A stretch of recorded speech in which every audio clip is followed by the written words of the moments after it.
ये भैया हो जाए भूत देखने भूत ना हो, ये भ्रम हो। आई भ्रम में सब लोग फसाई बा। आई है भ्रम। हेलो, कुछ प्रॉब्लम बता।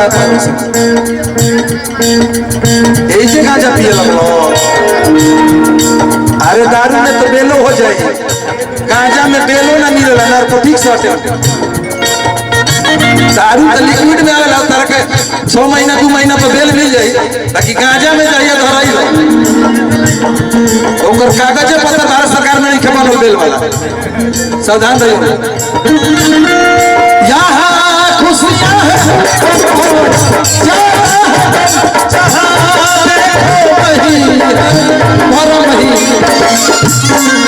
देखो झूठे झूठ कैसे खूब कहता है कि तार सहमति आई 5000 रुपया कहियो मांग के देख ले सब कहे कि हमार लिंक कवे फेल हमार बाबूजी कहत रहे कि माई के दवाई करावे जाए हो गई अपने मित्रता।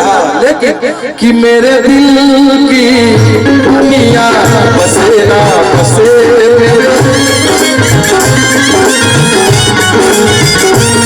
मेरे दिल की दुनिया बसे ना बसे, मेरे दिल में बसेरा, मेरे दिल में बसेरा तेरा चाहिए। मेरे दिल की दुनिया बसे ना बसे, लेकिन मेरे दिल में बसेरा तेरा चाहिए। और दुनिया चाहिए भगवा समझ जाए का सुन फगुआ आदेश हमारे भाई के कि कतने दे बलिदान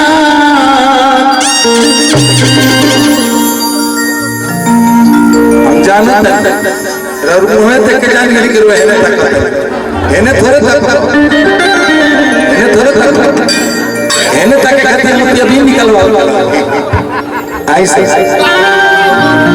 ये भगुआ ना हो, भगुआ के धुन हरले हो, लेकिन में इतिहास के बाद जो सब लोग गावत आई प्रत्येक भारतवर्ष के नागरिक खातिर सम्मान की बात है, चाहे हिंदू हो चाहे मुसलमान हो। अगर न्याय मिलता है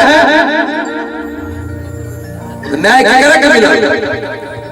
रामचंद्र के न्याय मिले 500 वर्ष के बाद, 500 साल के बाद मर्यादा पुरुषोत्तम राम के न्याय मिलल तोहरे उनके देश में, उनके नगर में, उनके लड़का आपस में लड़ के उनका के न्याय दे बोले सबका कि कतने दे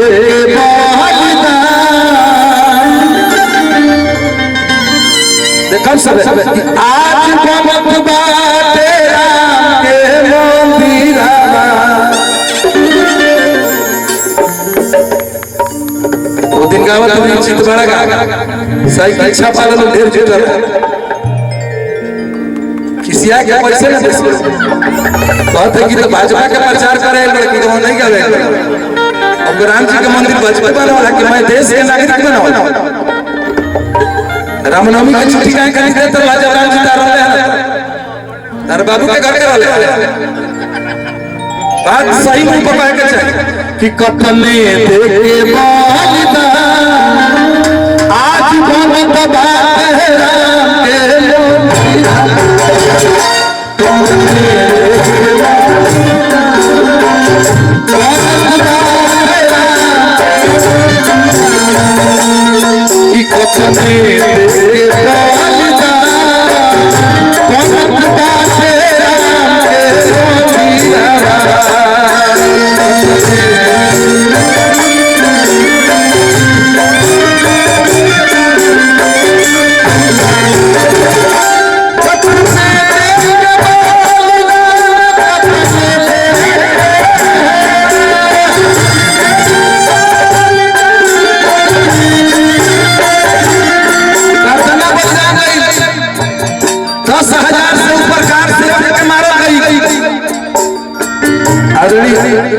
अरविंद यादव आपकी तरफ से बहुत बहुत सम्मान स्वागत अभिनंदन कि जाते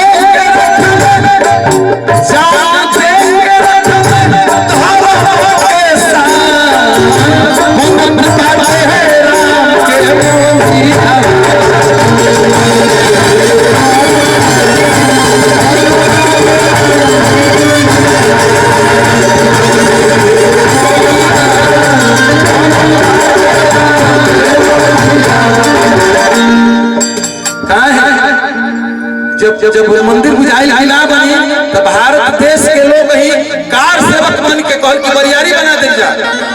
आज जब बरियारी 10 लाख 15 लाख लोग बरियारी बनावे गइले तो जाके सरकार का करी कि कार सेवक चलावल गइल गोली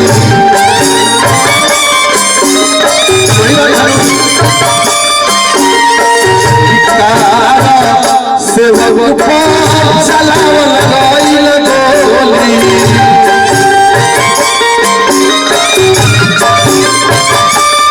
एगो बात बताई जब तक साथ संग अपन हड़िया डलिया लेके बड़ी के मंदिर नाम छी देबो कि संत लोग से खेलल गइल मुना